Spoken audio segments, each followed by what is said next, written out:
Hi, today I want to talk about a celebrity that broke their social contract with their fans. The celebrity I want to talk about is John Lennon, who most likely you've heard of. He is primarily known as a musician, but he's also been in a couple of movies where he played himself. So technically he's an actor as well. So John Lennon is best known for being a member of the Beatles. He originally started his rise to stardom in Liverpool. In 1960 was when the band was first formed, so as many people know it, with the four members, Ringo, John, Paul, and George. And eventually, when the Beatles really got their rise to popularity and sent them skyrocketing into what they are today, was in 1964, when him and the other band members came and performed in the United States. Because John Lennon was associated with the Beatles, his persona was very much built to fit in with the other three members of the band, which creates the Fab Four. In the band, he was definitely seen as the funny, charismatic, slightly cocky and sarcastic one, which is actually part of the reason he had his controversy. Another very important part of his persona is that he was seen as cute, just in like general, which was a way to attract female fans. So he was just kind of cocky, but also still attractive.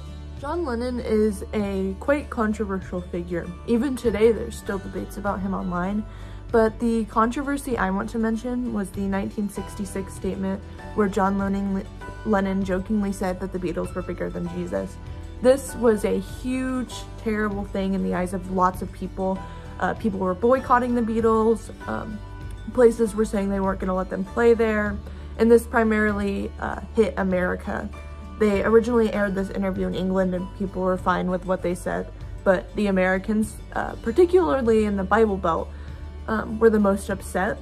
So to combat this, the band was actually very stubborn at first. John Lennon didn't want to make an apology, so he refused, and his manager ended up doing a press conference and apologizing for the band, but that wasn't enough. People were still very upset.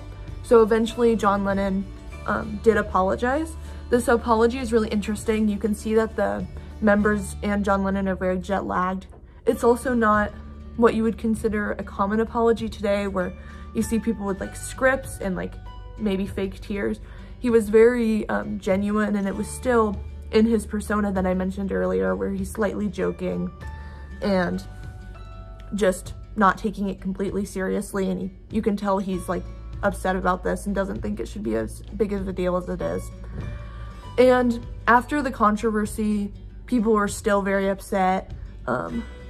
Someone said, the mayor, I believe, of Memphis, said they weren't welcome to play there anymore. And it ended up being a really harsh time for the band, so much so that that was the last tour they went on. So this statement ultimately ended their touring lives, but not necessarily the Beatles as a whole, because they continued to make music for a few years after that. And they also got into new themes after that, so there were new controversies that awaited John Lennon later down the line. John Lennon is still a controversial figure today, and although it took a long time for people to go back to liking him, and still a lot of people didn't forgive him for that at the time of his death, people don't really care that much about the controversy of the Beatles are more popular than Jesus today. There are bigger issues with John Lennon that people address, even though, like I said, and like most people know, he's been dead for 40 years now. But he has been forgiven, and no one really addresses this when you talk about John Lennon anymore.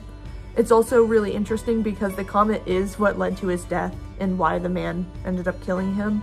So most people kind of see it as just a joke that was maybe distasteful at the time now.